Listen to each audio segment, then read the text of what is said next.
देखिए, कल हमने जो इसके बारे में पढ़ा था, कल हमने एक इंट्रो क्लास देखी थी, ओवरव्यू देखा था कि एक ये जो एक्ट है कैसे पढ़ा जाता है, इसके अंदर क्या क्या चीजें मिलती हैं हमको, है ना। तो यहाँ पर पॉक्सो के मतलब हमने समझा था कि ये कैसे काम कर रहा है। देखो, मैंने आपको बताया था एक बार कि पॉक्सो जो है उसका टाइटल जब पढ़ोगे तो आपको पता चलता है प्रोटेक्शन की बात कर रहा है। किसकी बात कर रहा है? प्रोटेक्शन की। फिर कह रहा है प्रोटेक्शन ऑफ चिल्ड्रन। ठीक है, protection of children from sexual offences. बहुत तरीके से हम इसे पढ़ेंगे, डील करेंगे। इसके बारे में से थोड़ी चीजें समझ लो। मैंने कल आपको एक चीज बताई थी, आपको पता चला कि यहाँ पर सेक्सुअल ऑफेंसेस की बात की जा रही है। इसकी जो सेक्सुअल ऑफेंसेस बच्चों के साथ हो रहे हैं उनसे उनका क्या करना? संरक्षण करना। और किस आर्टिकल के तहत मैंने इसको वैधानिक बताया था, संवैधानिक बताया था, बताइए? किस आर्टिकल के तहत मैंने इस चीज को संवैधानिक बताया था? आर्टिकल 15 के क्लोज 3। बिल्कुल, आर्टिकल नंबर 15 के क्लॉज 3 के तहत मैंने इसको बताया था कि ये कैसा लॉ है? एक संवैधानिक लॉ है। ठीक है।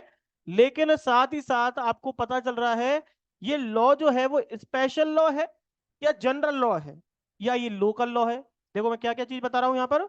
एक तो बताया स्पेशल लॉ है, दूसरा बताया कि या क्या ये लोकल लॉ है, क्या ये सब्जेक्ट मैटर को देख के बताना, क्या ये एक जनरल लॉ है जो मतलब एप्लीकेबल टू ऑल। स्पेशल का मतलब क्या होता है बताइए, लोकल का मतलब, और जनरल लॉ का मतलब क्या होता है बताइए? कोई भी आप में से बता स्पेशल लॉ सकता है,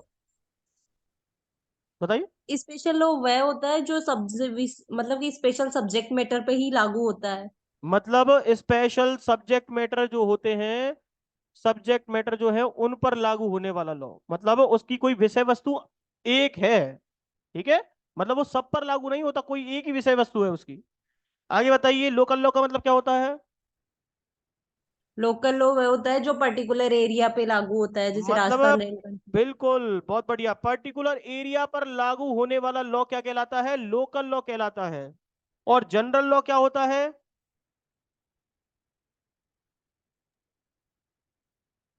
बताइए। जो सभी के लिए बनाया गया है। होते जो हैं जो जनरल। ऑल के लिए हो, और एरिया भी क्या पर्टिकुलर है उसमें? नहीं, एरिया पर्टिकुलर नहीं है। एरिया क्या हो? पूरे होल ऑफ इंडिया के ऊपर लागू होल हो, ऑफ ऐसा ही है। इंडिया पे। मतलब जनरल पब्लिक के लिए बनाया गया हो और इंडिया के ऊपर लागू होता हो, तो वो तो होता है जनरल लॉ। बताओ कौन कौन से लॉ है हमारे पास, जनरल लॉ है? IPC, CrPC, CPC. एक एक करके। पहला बताया आईपीसी, दूसरा बताया सीआरपीसी, क्योंकि अलग अलग इसलिए लिख रहा हूं क्योंकि ये सब्सटेंटिव लॉ है और ये प्रोसीजरल है। और दूसरा एविडेंस। एविडेंस। क्या है वो? सब्सटेंटिव है, प्रोसीजरल है? सब्सेंटिव। कैसे है वो सब्सटेंटिव? उसको आईपी के साथ पढ़ते हो या सीआरपीसी के साथ पढ़ते हो? सीआरपीसी के सर साथ। सर कहां पर काम आता है वो? मार्क्स में काम लिया जाता है सर। सीआरपीसी में? सीआरपीसी आईपीसी सर दोनों में लिया जाता है। दोनों में ही काम आ जाता है। तो याद रखना, केवल वो सीआरपीसी के अंदर आता है जब कोर्ट कोर्ट कार्रवाई कहां कर रही है। यहां पर कोर्ट के बारे में जिक्र है क्या कहीं आईपीसी में? नहीं। केवल सीआरपीसी में जब एविडेंस मंगाए जाते हैं ट्रायल के टाइम पर, इन्वेस्टिगेशन के टाइम पर, तब वहां पर एविडेंस काम आते हैं। तो एविडेंस लॉ भी क्या हो गया? Part of the procedural law. Clear हो रही बात?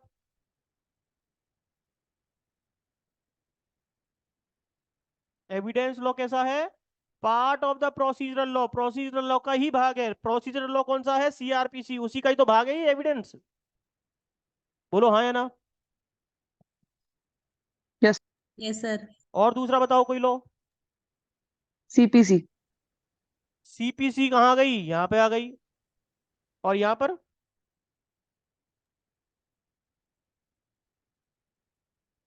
बताओ, सब्सटेंटिव लॉ सर में इंडियन कौन सा है? Contract act. Indian contract act. और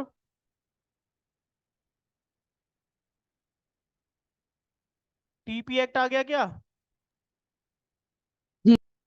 लेकिन यहां पर भी एविडेंस मिलते हैं कि नहीं मिलते बताओ? एविडेंस यहां पर भी यूज होते कि नहीं होते? एविडेंस जो जी। है वो सिविल और क्रिमिनल दोनों में ही लागू तो होते हैं, एविडेंस एक्ट। Yes sir. तो ये पार्ट ऑफ द सीपीसी होगा या ये टीपी और आईसी होगा, इंडियन कॉन्ट्रैक्ट एक्ट? सीपीसी। समझ में आ रही है ना चीजें कैसे काम करती हैं? चलिए, यहां तक आपको ये चीज समझ में आ गई, लेकिन हम बात कर रहे थे क्रिमिनल लॉ की। ये कैसा लॉ है, इसका नेचर कैसा है? ये क्रिमिनल। क्राइम से डील कर रहा है। किससे डील कर रहा है? क्राइम से। क्रिमिनल लॉ है ये, क्योंकि लेग सेक्सुअल ऑफेंसेस से बचाने की कोशिश कर रहा है। तो ये क्या है कि साथ ही साथ सेक्सुअल ऑफेंसेस को स्पेशल लेकर के, और स्पेशल क्या है, चिल्ड्रन के ही रिगार्डिंग बात कर रहा है, क्योंकि सेक्सुअल ऑफेंसेस तो और के साथ भी हो सकते हैं, महिलाओं के साथ हो सकते हैं, पुरुषों के साथ हो सकते हैं, कोई और भी ट्रांसजेंडर है उनके साथ भी हो सकते हैं, और लोगों के लिए बन सकते थे। लेकिन उन्होंने क्या कहा, केवल सब्जेक्ट मैटर क्या है वहां पर, चिल्ड्रन है। ठीक है, चिल्ड्रन होने की वजह से क्या हुआ कि ये स्पेशल सब्जेक्ट मैटर बन गया, और ये क्राइम से डील कर रहा है, तो इसका नेचर भी पता चल गया कि क्रिमिनल लॉ है। ठीक है, लेकिन ये पर्टिकुलर एरिया पर लागू है या पूरे इंडिया पर लागू है पॉक्सो एक्ट? बोलो। पूरे इंडिया में। ऑल पूरे ऑफ इंडिया इंडिया। पर। ध्यान रखना, सुनो एक एक चीजें गौर से, क्या कह रहा हूं मैं। मतलब ये स्पेशल लॉ तो है, लेकिन लोकल लॉ है क्या? नहीं। लोकल लॉ नहीं है। लेकिन क्या ये जनरल लॉ है क्या? बोलो। यस सर, नेचर वाइज है। जनरल लॉ नहीं है। ये केवल अगर कोई भी क्राइम बच्चों से रिलेटेड होगा तो बच्चों के ऊपर ही तो एप्लीकेबल होगा, कि सब पे कर दोगे इसे? अरे स्पेसिफिक सब्जेक्ट मैटर की बात हो रही है ना। अब जैसे कि मैं जी। आपको बहुत अच्छे उदाहरण से बताता हूं, जैसे अभी आप सीआरपीसी पढ़ रहे थे, सेम इसी तरीके की चीज समझो। वहां पर एक सब्जेक्ट मैटर पढ़ने को मिलता है कि दिस कोड इज अप्लाई, कि ये जो कोड है ये कहां पर अप्लाई होगा और कहां पर नहीं होगा। कौन सा सेक्शन कहता है, बताओ? फर्स्ट। नहीं, कहता है ट्रायल ऑफ ऑफेंसेस। जो ऑफेंसेस अगर आते हैं इस कोड के अंतर्गत, मान लो आईपीसी में कोई अपराध कर दिया आपने, या किसी अदर लॉ में कोई अपराध कर दिया, तो आप किसके अंडर आओगे, किस में ट्रायल चलेंगे, कौन सा इन्वेस्टिगेशन इंक्वायरी करी जाएगी, बताओ? तो कहता है सीआरपीसी के तहत करोगे। किसके तहत करोगे? सीआरपीसी के तहत किए जाएंगे, चाहे आईपीसी में आए चाहे अदर लॉ में आए। अदर लॉ कौन सा हो गया? पॉक्सो हो गया कि नहीं हो गया? बोलिए हाँ या ना। जी। तो यहां पर पॉक्सो तो हो गया अदर लॉ, और आईपीसी की बात हो ही रही है, तो ये तो सेक्शन नंबर 4 कह रहा था कि अगर सीआरपीसी के प्रावधान जो हैं आईपीसी पर भी और पॉक्सो एक्ट दोनों पर लागू हो जाएंगे। लेकिन उसी का सेक्शन नंबर 5 ये भी बता रहा था, ये कह रहा था कि अगर मान लो पॉक्सो एक्ट के अंदर ही स्पेशल कोर्ट बता रखी है, मान लो पॉक्सो एक्ट के अंदर ही स्पेशल प्रोसीजर बता रखा है, मान लो प्रोसीजर ही बता रखा है कि सेंटेंस कैसे दी जानी है, तो बताओ सीआरपीसी का यूज करोगे कि पॉक्सो एक्ट का यूज करोगे? पॉक्सो। पॉक्सो एक्ट का ही यूज किया जाएगा। ये बात भी कहां लिखी थी? सेक्शन नंबर 5 ऑफ सीआरपीसी में लिखी हुई है। कह रहा है कि इसलिए तो इसे जनरल लॉ कहा जा रहा है सीआरपीसी को, और इसलिए उसे पॉक्सो को स्पेशल लॉ कहा जा रहा है। और इन्हीं को डिफाइन कहाँ किया गया है, स्पेशल लॉ को और लोकल लॉ को? कहां पर डिफाइन कर रखा है इनको? आईपीसी में। आईपीसी। आईपीसी में डिफाइन कर रखा है। कौन कौन से सेक्शन है बताओ? 41 40। सेक्शन नंबर है 41, और सेक्शन नंबर 42। 42। 41 में क्या डिफाइन और 42 में क्या डिफाइन है बताओ? 41 में स्पेशल लो, 42 में लोकल लो। देख लो फिर, 41 में क्या स्पेशल लॉ डिफाइन है, सही बता रहे हैं क्या ये? बताइए। Yes sir. और 42 में? लोकल लो। देखो, चीजें क्लियर हो रही हैं आपको?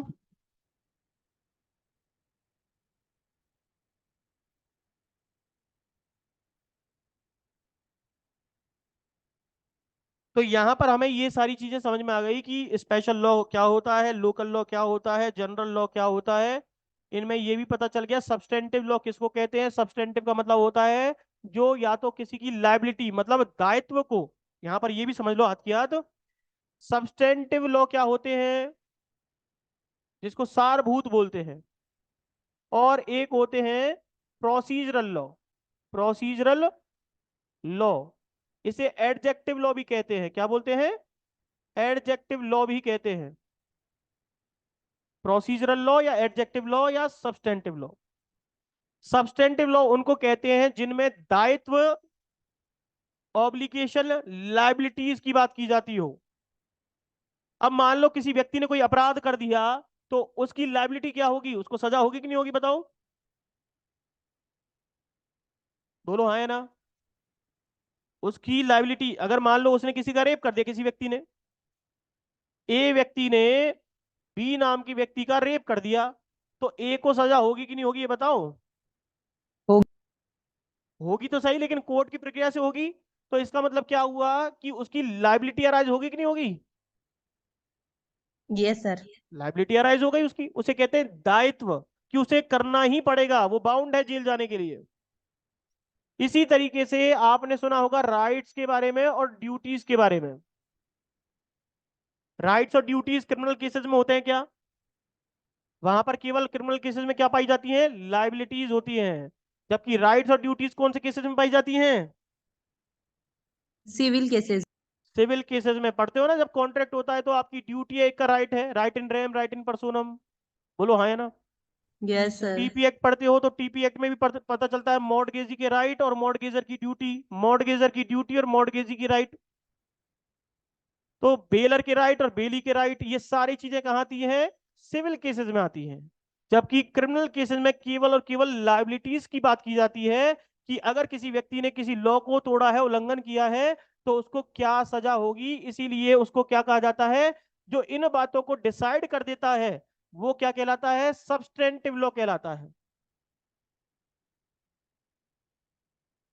सब्सटेंटिव लॉ, स्पेलिंग गलत थी, सब्सटेंटिव लॉ कहलाता है।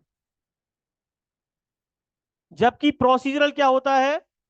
एडजेक्टिव किसको कहते हैं? तो कहता है जो इन लायबिलिटी और ड्यूटीज और राइट्स को डिटरमाइन करने में सहायता करता हो।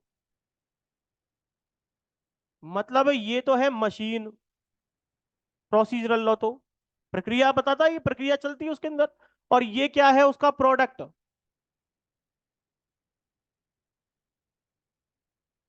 मशीन के अंदर जो चीजें चलती हैं, मतलब कोर्ट जो है आईपीसी के तहत और किसी और लॉ के तहत किसी व्यक्ति को सजा कैसे देगा, तो उसकी प्रक्रिया जो है वो प्रोसीजरल लॉ बताता है। इसलिए इसे प्रक्रियात्मक लॉ कहते हैं, कानून कहते हैं। बात समझ में आ रही है क्या? सब्सटेंटिव लॉ और प्रोसीजरल लॉ क्या होते हैं? बोलिए। Yes sir. क्लियर है चीजें? अब आ जाओ वापस से यहां पर। ठीक है, यहां पर चलते हैं तो आपको कुछ चीजें दिखाई दे रही है। जैसे आगे लिख रहा है 2012। कल मैंने आपको कुछ चीजें बताई थी, जैसे कि मैंने जब ओवरव्यू बताया था तो बताए थे चैप्टर टोटल कितने हैं इसमें? Total chapter 9। कितने हैं? 9। टोटल सेक्शन कितने हैं? Total section 46। टोटल सेक्शन 46 है। ठीक है, अब यहीं से ही मैं आपको 3 भागों में डिवाइड करके भी बताया था मैंने, पता है ना आपको?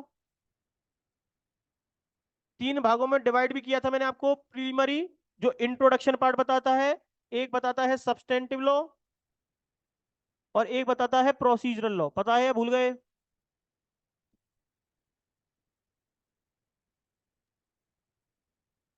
बोलो, बताया था नहीं यस बताया सर। था? जी बताया था सर। सब्सटेंटिव और प्रोसीजरल। सब्सटेंटिव में तो मैंने बताया था केवल चैप्टर 1 आता है जो इंट्रोडक्शन बताता है कि कैसे काम करेगा। प्रोसीजरल में मैंने बताए थे चैप्टर कितने थे? 2, 3, 4, ये 3 चैप्टर बताए थे। और यहां पर बताए थे चैप्टर कितने? 5, 6, 5, 7, 6, 8 7। और 9। याद आ गई बातें? अगर चाहो तो इसे सेक्शन में भी डिवाइड कर सकते हो, ये तरीका है पढ़ने का, याद करने का। इसमें कितने सेक्शन बता रखे? तो 1 और 2। इसमें अगर पूछे कितने हैं तो यहाँ पर याद रखना 3 से स्टार्ट है और 18 तक की प्रोविजन इसी के बारे में बताते हैं। यहां पर पूछ ले तो सेक्शन नंबर 18 से लेकर के 19 से लेकर के और करीबन करीबन 46 तक के सेक्शंस यहां बता रखे हैं। लिख लो ये सारी चीजें। लेकिन अब हमारे सामने एक और शब्द लिखा है, ये तक सब चीजें बता दी मैंने आपको, ठीक है, ये सारी चीजें बता दी हैं। लेकिन एक और चीज मैं आपको यहां पर अगर चाहो तो संविधान से रिलेटेड बता सकता हूं। संविधान की आपने लिस्ट के बारे में तो पढ़ा है ना। अच्छा ये बताओ, ये लॉ कैसा है? लॉ ये किसके द्वारा बनाया गया है? पार्लियामेंट ने बनाया है, स्टेट गवर्नमेंट ने बनाया है? जल्दी बताइए। ये लॉ जो है किसने बनाया है? पार्लियामेंट ने या स्टेट गवर्नमेंट ने? किसके ऊपर लागू होता है ये? किसी सर ये स्टेट। पार्लियामेंट ने बनाया है। लॉ जो है किसने बनाया है? पार्लियामेंट ने। क्यों? क्योंकि ये पूरे किसी राज्य पर लागू नहीं होता। किस पर लागू होता है? इंडिया। इंडिया पर लागू होता है ना। तो पार्लियामेंट ने बनाया है। तो क्या अगर पॉक्सो के अंदर कोई स्टेट अपनी तरफ से कोई अमेंडमेंट करना चाहे तो कर सकता है क्या? बोलिए। No sir. नहीं कर सकता। क्यों भाई? घटनाएं तो उनके स्टेट में भी हो जाती है कभी कभी। सर अमेंडमेंट करा सकता है किसी सेशन में। करा सकता है। तो कहाँ कैसे उसको पावर मिलेगी इस तरीके की कि वो अमेंडमेंट करा ले? सर क्योंकि ये सर समवर्ती सूची का विषय है। बिल्कुल, बहुत बढ़िया। यही तक तो पहुंचना था मैं। तो ध्यान रखना, आर्टिकल नंबर कॉन्स्टिट्यूशन के अंदर 440, 245 और 246 ये बताते हैं डिस्ट्रीब्यूशन ऑफ पावर। और इसी के तहत आपके सामने समवर्ती सूची आती है, मतलब शेड्यूल्स आती हैं। और वहां पर बता रखी है शेड्यूल नंबर कौन सी है जहां पर डिस्ट्रीब्यूशन ऑफ पावर की बात की गई है?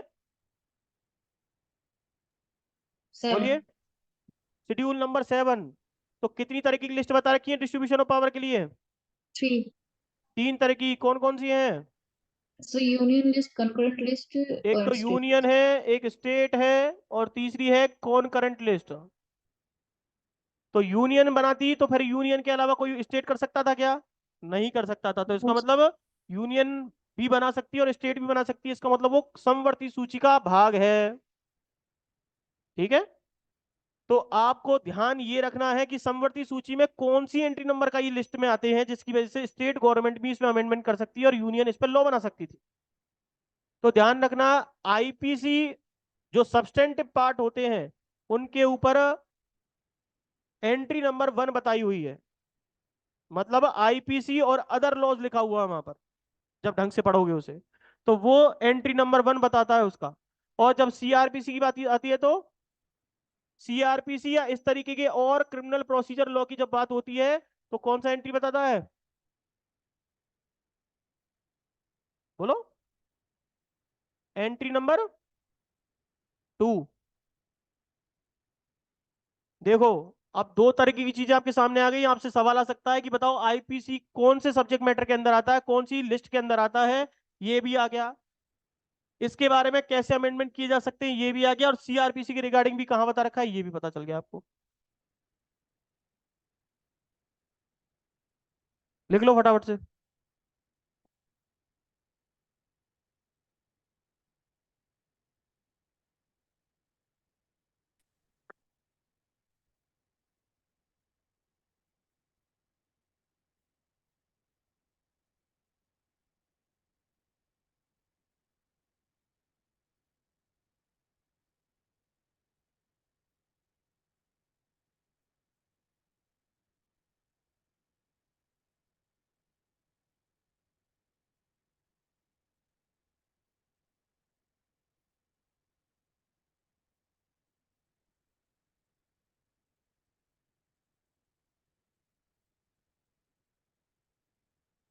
लिख लिया क्या?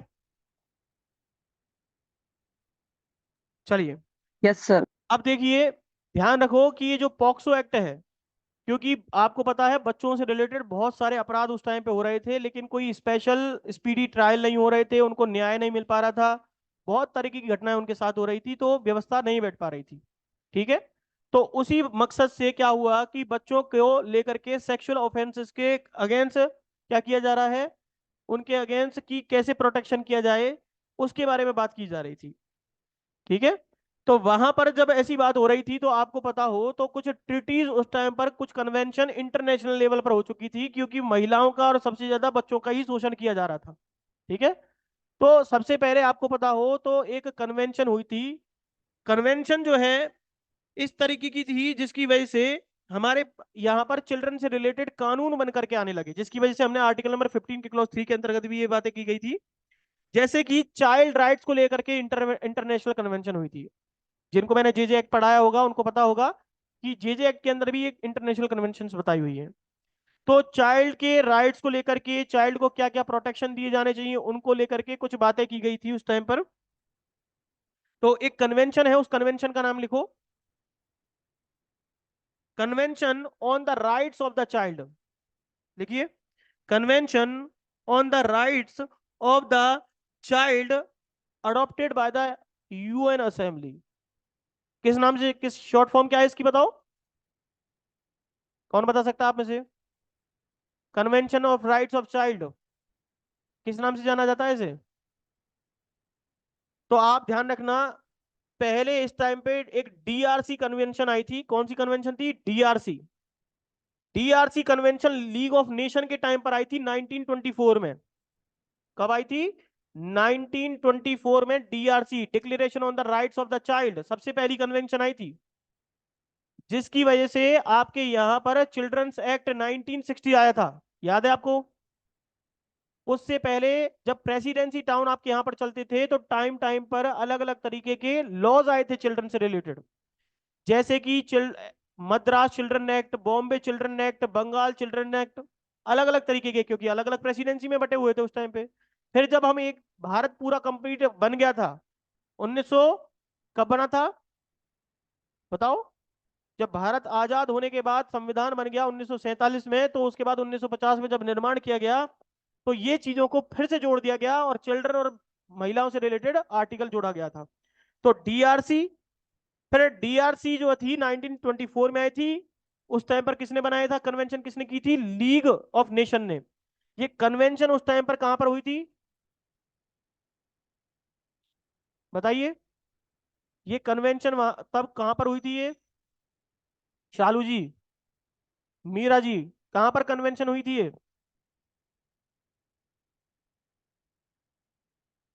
ये हुई थी जेनेवा में।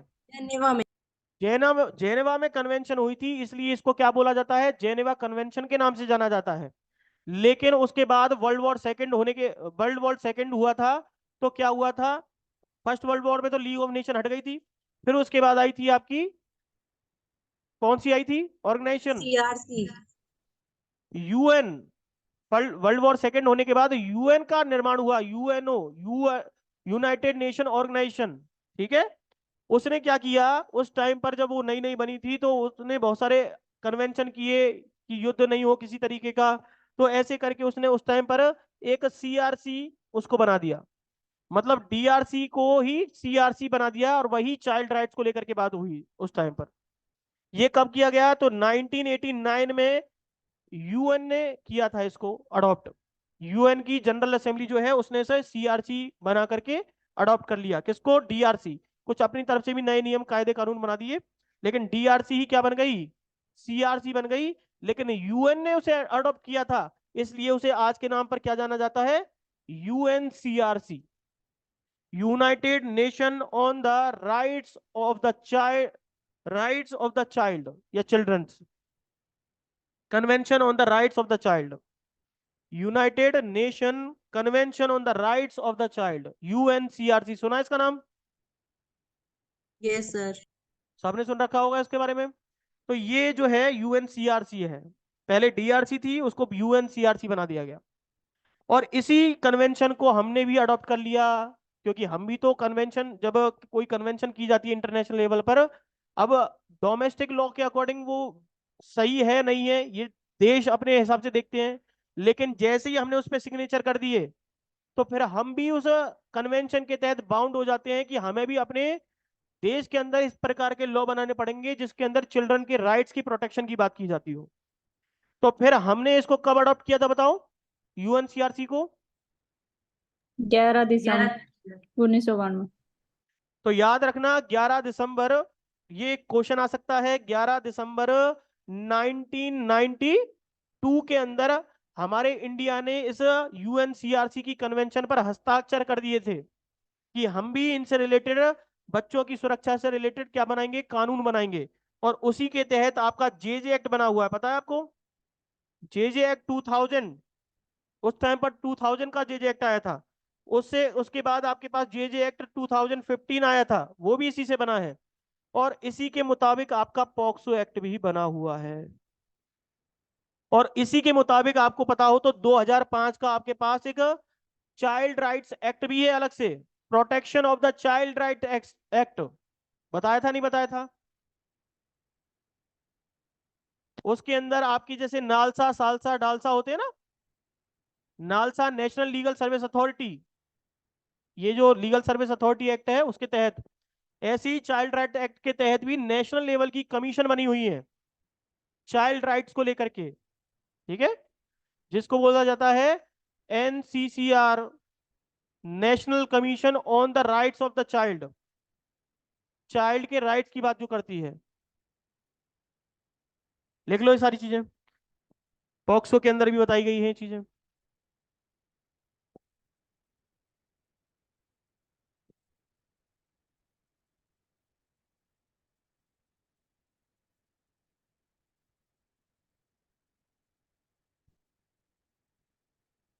अच्छा, सबसे पहले जब इस एक्ट को लाना था, किस एक्ट को, पॉक्सो एक्ट को यहां पर लाना था, तो 2011 में बिल रखा गया था। लिख लीजिए, POCSO, protection protection of the children from sexual offences bill, act की जगह क्या हो जाएगा, बिल 2011। 2011 में इस बिल को लेके आया गया, लेकिन बिल को लाएगा लेके किसके द्वारा आया गया था वो भी लिख लीजिए। उस टाइम पर आपकी women and children development ministry थी, इसको बोलते हैं WCD मिनिस्ट्री।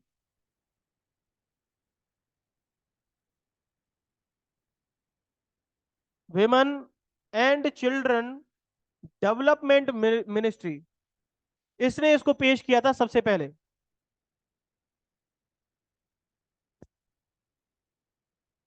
और किसके सामने रखा, पार्लियामेंट के, मतलब पार्लियामेंट के किसी हाउस के सामने, लोकसभा या राज्यसभा में रखा था। फिर उसके बाद उसके ऊपर बातें चली, तो फिर उसमें कुछ ना कुछ चीजें और अमेंडमेंट करके फिर उसको बिल को 2012 में दोबारा रखा गया।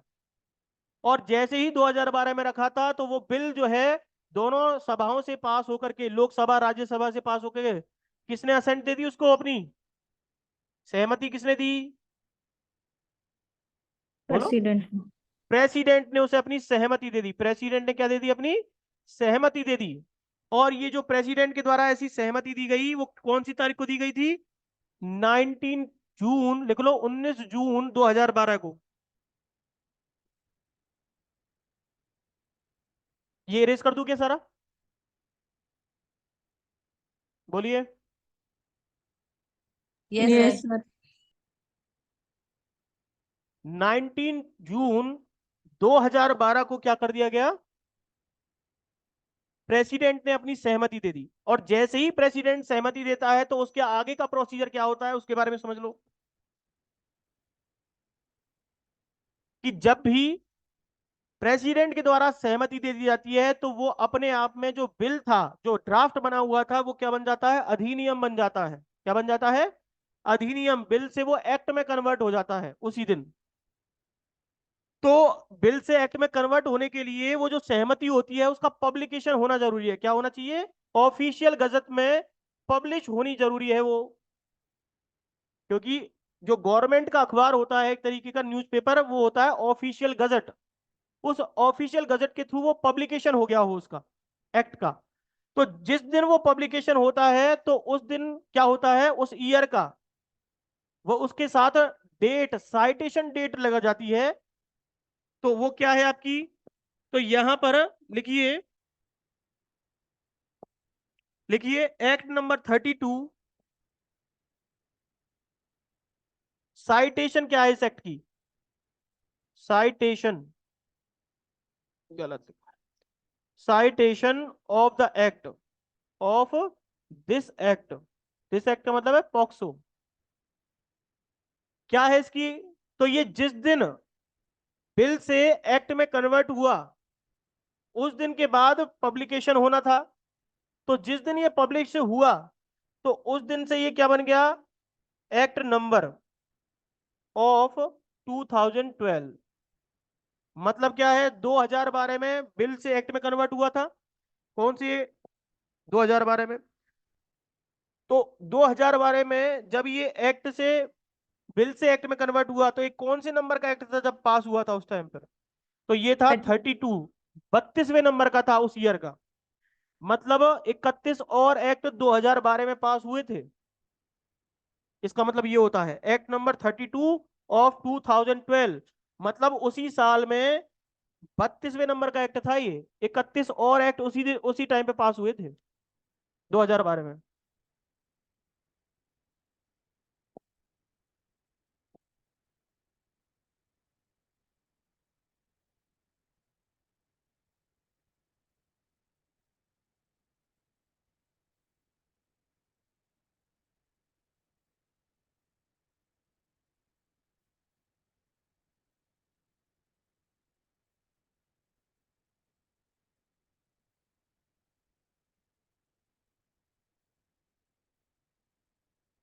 देख लिया क्या?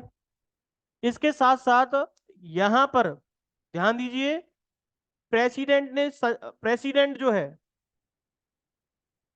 प्रेसिडेंट जो है उसने 19 जून को क्या दी थी,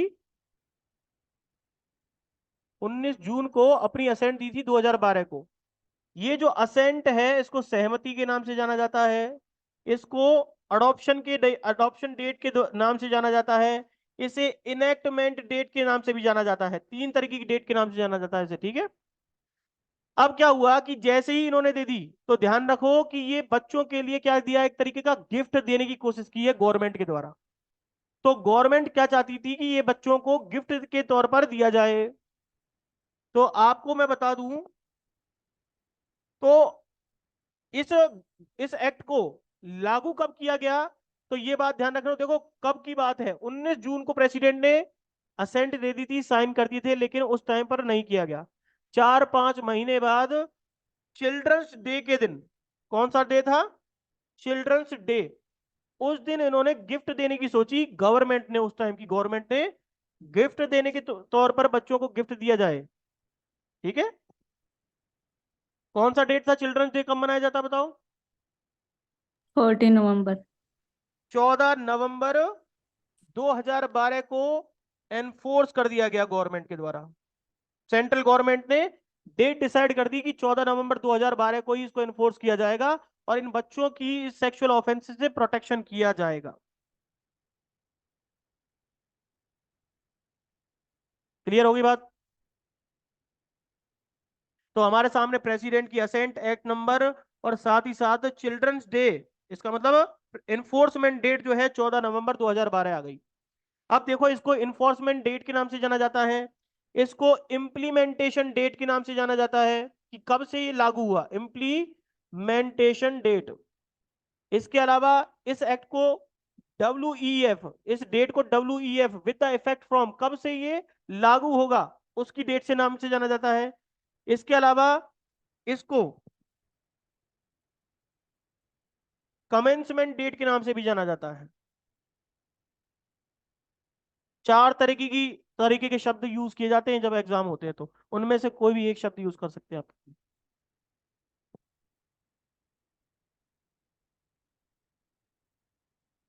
तो ध्यान रखना, chapter number 9 section number 46 total है, इसमें एक शेड्यूल भी है, इसके अंदर एक शेड्यूल है, एक शेड्यूल टोटल कितनी है इसमें, एक है। उसके अंदर क्या है, उन लोगों के आर्मी ऑफिसर के नाम बता रखे हैं, लोगों के नाम बता रखे हैं, अगर उन्होंने कोई अपराध कर दिया तो वो किस एक्ट के तहत आएंगे। तो कुछ एक्ट्स के अंदर अगर आते हैं, उनके अंदर उनको ड्यूटी दे रखी है प्रोटेक्शन करने की, तो उनके उस शेड्यूल में नाम बता रखे हैं, कानून के अंदर बात बता रखी है उनके बारे में।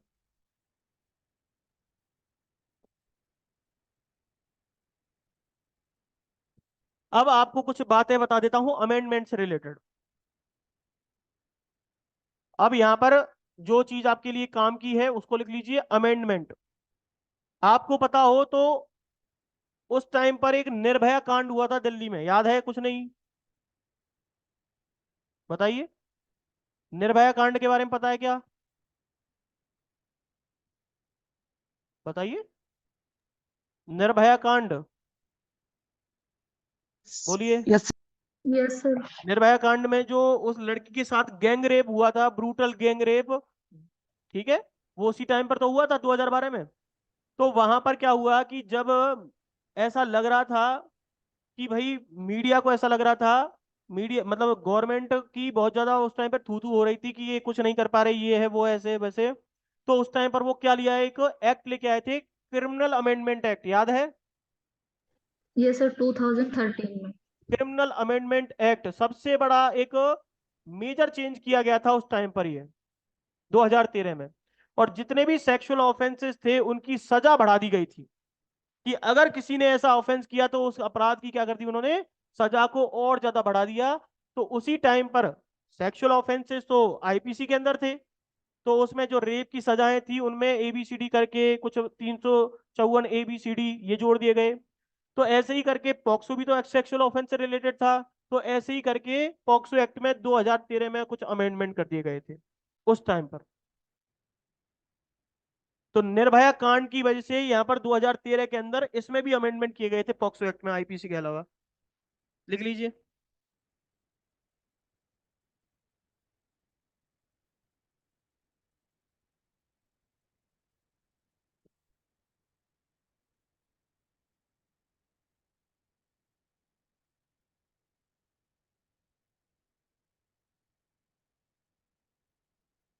इससे पहले भी, इस एक्ट के आने से पहले भी बहुत सारे गैंग रेप हो चुके थे 2012 में। उनके थोड़े जजमेंट के बारे में लिख लो, केस के नाम लिख लो कि क्या क्या केस हुए थे जिसके बारे में सुप्रीम कोर्ट ने कहा कि बच्चों के प्रोटेक्शन के लिए भी कुछ लॉज आने चाहिए। तो लिखिए कुछ जजमेंट ऑफ सुप्रीम कोर्ट्स, किन किन केस में कहा था।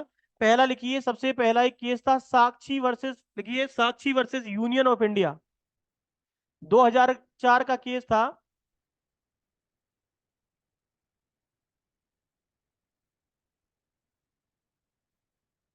साक्षी वर्सेस यूनियन ऑफ इंडिया का केस था 2004 का, जिसके अंदर आईपीसी के तहत, क्योंकि साक्षी के साथ ऐसे मतलब साक्षी नाम रखा गया था उस लड़की का, क्योंकि आपको पता है ना, जब भी किसी बच्चे के साथ कोई रेप हो जाता है तो उसका नाम नहीं लिखा जाता उसके अंदर, पता है ना ये बात? तो जैसे कि यहाँ पर आपको पता हो, निर्भया, उस लड़की का नाम एक्चुअल में निर्भया था क्या, लेकिन उसे उसको कोर्ट ने या उस टाइम पे मीडिया ने निर्भया नाम दिया था उस लड़की को, ठीक है, निर्भया केस इसलिए जाना गया। तो ऐसे ही वहां पर उसका नाम भी साक्षी रखा गया, साक्षी वर्सेस यूनियन ऑफ इंडिया 2004 का केस था, जिसमें उसका रेप किया गया था। तो सेक्शन नंबर 375 के तहत सुप्रीम कोर्ट ने कहा था कि ये जो 375 सेक्शन है ना, ये क्या है, इसके अंदर जो डेफिनेशन दी गई है एक लिमिटेड डेफिनेशन है। इसके अंतर्गत इस तरीके की सजा जो है बच्चों के लिए, बच्चों के अगर ऑफेंस होते हैं तो उसके अंदर ये चीज नहीं फुलफिल होती है पूरी तरीके से। तो उस टाइम पर सबसे पहली बात की गई थी इसको लेकर के। फिर उसी टाइम पर एक और केस हुआ था, लिखिए independent thought versus union of India, उसके अंदर भी ऐसी बच्चों के बारे में बात की गई थी। एक और केस जो था उस टाइम पर, एक था बचपन बचाओ आंदोलन, लिखो बचपन बचाओ आंदोलन versus union of India and others, 2011 का केस है।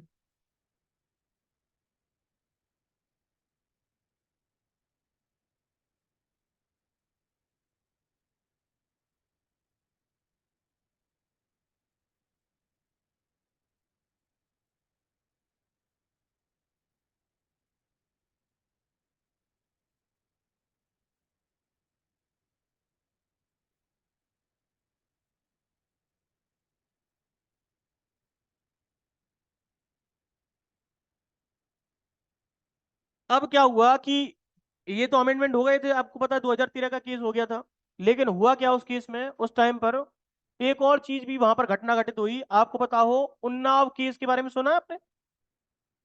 उन्नाव केस, लिखिए उन्नाव केस, बहुत फेमस केस हुआ उस टाइम पर 2017 में, जिसमें एक 17 साल की लड़की का वो क्या है बेचारी, जॉब जॉब मांगने जा रही थी। तो उस केस में क्या हुआ उसे जॉब देने के बहाने उसका एक जगह से दूसरी जगह उसे बेचा जा रहा था, उसका रेप किया जा रहा था। ठीक है, ये केस बहुत फेमस हुआ था क्योंकि इसमें पॉलिटिक्स के लोग भी बहुत ज्यादा जुड़े हुए थे। तो यूपी का ये केस है, उन्नाव केस, 2017 का। तो ये गैंग रेप केस था ये भी। इसी तरीके का एक और केस हुआ था, आपको पता हो, जम्मू कश्मीर के अंदर मंदिर के बाहर या मंदिर के अंदर वो 3-4 साल की बच्ची थी, उसके साथ रेप किया गया था, याद है ये बात? ये केस आया था कुछ टाइम पहले, काफी हाईलाइट हुआ था। जम्मू कश्मीर के अंदर हुआ था। जिस जगह पर हुआ था उस जगह की वजह से उस जगह को क्या उस केस को किस नाम से जाना गया? कठुआ केस। लिख लो, कठुआ केस, 2018 में हुआ था ये।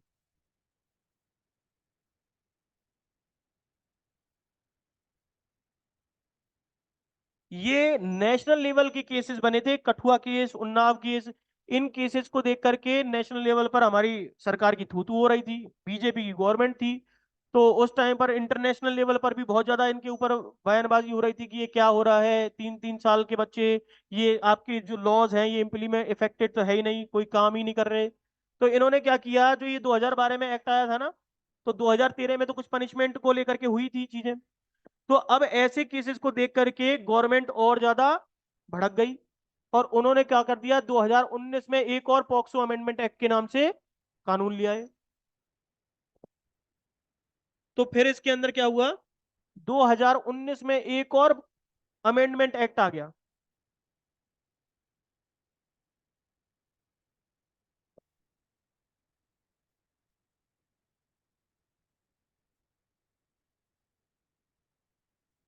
और उसके तहत इसमें कुछ और अमेंडमेंट कर दिए गए, और सजा जो है, जो पहले 7 साल 5 साल थी, वो 10 साल 15 साल 20 साल ऐसे कर दी, दुगनी कर दी सारी की सारी।